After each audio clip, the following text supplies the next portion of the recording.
The media is currently working with Democrats to try and terrify the public that President Trump is about to make major cuts to Social Security. To back that up, journalists and politicians are pointing to a comment that Elon Musk made a month ago when he called Social Security a Ponzi scheme, meaning it will collapse unless a larger and larger group of new people can be found and made to pay into it. That's it. That's the only evidence that exists for what we're told is an imminent series of cuts. Every other comment from Trump and his team is a complete denial that the administration intends to touch Social Security at all, as they look for ways to slash government spending. The renewed intensity behind this claim is likely tied to a new report from a Democratic research firm, which found messaging about Trump and his allies targeting Social Security to be much more effective at making voters concerned about the current administration than any other messaging strategy. The last few days, especially, have made it clear that many of Trump's opponents will not let the truth get in the way of an effective political message. Republicans should realize that they're going to be attacked for cutting Social Security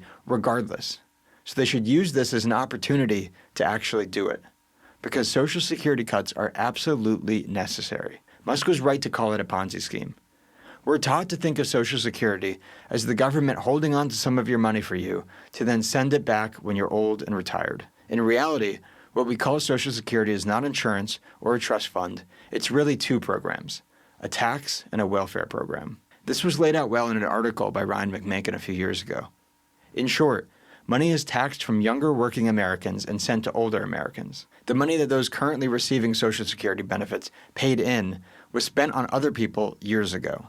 It's gone. The money they're receiving comes from the younger generations paying the tax right now. The morality of uniformly transferring wealth from younger, poorer generations to older, wealthier generations aside, the tax and spend program is stable as long as younger generations keep getting larger and wealthier. But as birth rates have fallen across the West, and decades of crony inflationist economic interventions have brought about a world where many young people today are worse off economically than their parents' generation had been at the same age, Social Security is starting to cause some serious problems. It's built on a tax. The money is taken, so the program can't go bankrupt in the traditional sense. But the program's continuation requires a greater and greater sacrifice from younger generations. The economic burden placed on them is and will be far greater than that placed on previous generations. Not merely to help the subset of elderly people in difficult financial situations, which alone would be a significantly smaller financial burden, but also all those who absolutely do not need government welfare. If the media and Democrats are going to try to make Trump face all the political downsides